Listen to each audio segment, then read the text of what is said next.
सामान्यांच्या न्याय हक्कासाठी पाहत रहा फक्त दखनी स्वराज्य। शेजाऱ्याच्या पाचट जाळण्यामुळे ऊस जळून नुकसान।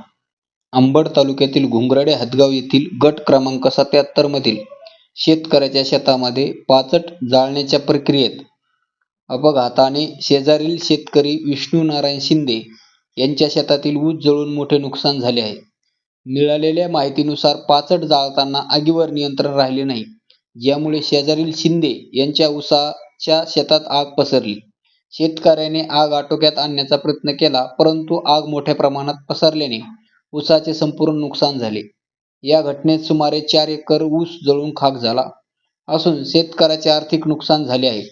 घटनेची माहिती मिळताच शेजारील शेतकरी व गावातील नागरिक यांनी आग विझवण्याचा प्रयत्न केला, तरीही मोठ्या प्रमाणात नुकसान झाले आहे। प्रशासनाने कायद्यानुसार पाचट जाळण्यावर बंदी घालण्याचे आवाहन केले आहे। तसेच भविष्यात अशा घटना होऊ नये म्हणून खबरदारी घेण्याचे निर्देश दिले आहेत।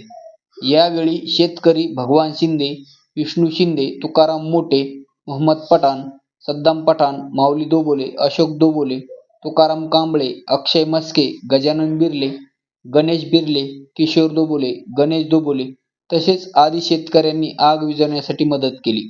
दखनी स्वराज्य न्यूजसाठी माऊली दोबोले, घुंगरडे, हदगाव।